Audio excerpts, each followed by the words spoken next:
So guys, let's talk about fundamentals today. Let's talk about tempo versus card advantage. I'm gonna be reading an article breaking down why card advantage is actually really important. So let's look at this. Understanding and capitalizing on these two key concepts is what separates the good player from the great ones. So let's dive in. The basics: playing for tempo means you're utilizing your mana to develop or disrupt your opponent effectively, and playing for card advantage means that you're looking for a lot more of 2 or more for 1 card spots. So basically having more cards and outplaying your opponent in the long run. So in good CCG design, players will often have to sacrifice tempo to gain card advantage. A good sample of a card that gains you card advantage would be a salvage, a 4-mana spell that lets you draw 2. Playing the card essentially means that you have 4 mana less than your opponent to develop a board. Utilizing the card incorrectly would allow your opponent to out-tempo you and slowly squeeze a win.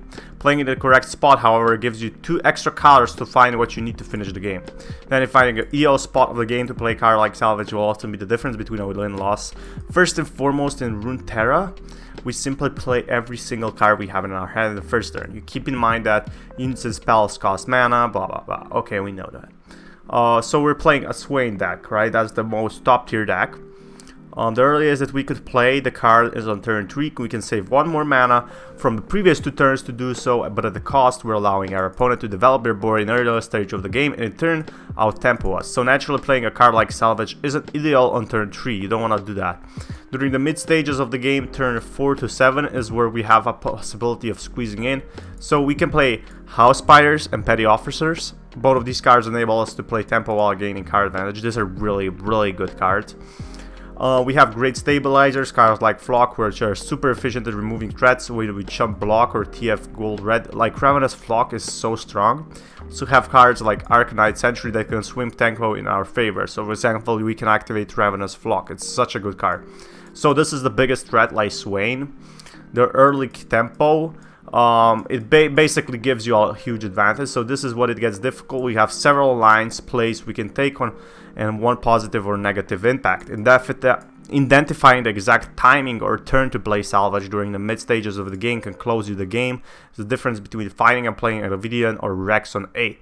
The later stages of a game, turns 8 to 10, however, identifying exact timings matters less. Given that we're often on 8+ mana, because you're not going to spend as many cards, you're going to have less cards. Card like Savage can give you a card advantage, has great value, because you're probably going to draw a Rex or something. Get a lot of players, so you can really go wrong playing this card in the later stage of the game once you adjust to your late game plays. Okay, so final thoughts. So let's look at his final thoughts.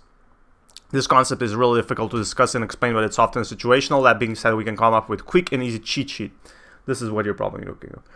If you and your opponent are playing fast decks, playing for tempo is correct 99% of the time, because you really want to outplay your opponent at that matter.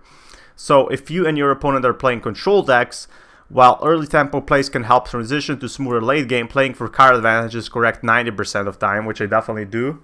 I just want to outplay him. For playing control against a fast deck, you have to squeeze out card advantage while preventing your opponent from gaining too much tempo.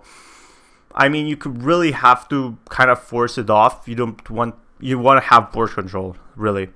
If you're playing a fast deck against control deck, you will need to play for tempo and force the control player to play the same pace. So you will kind of have to push him through. The highest levels of play where optimal card choices are determined during the mulligans, players will know exactly when they can play tempo. It really takes a lot of practice. But Rattlingbones did this pretty well. Personally think, you can learn these decks by simply just playing the game. It's pretty damn simple. It's pretty easy. Just play the game and you will learn yourself when's the correct moment to actually, for example, play something for tempo versus playing something for card advantage, so drawing something or anything like that. Anyway, this is Lon from Central, sign out.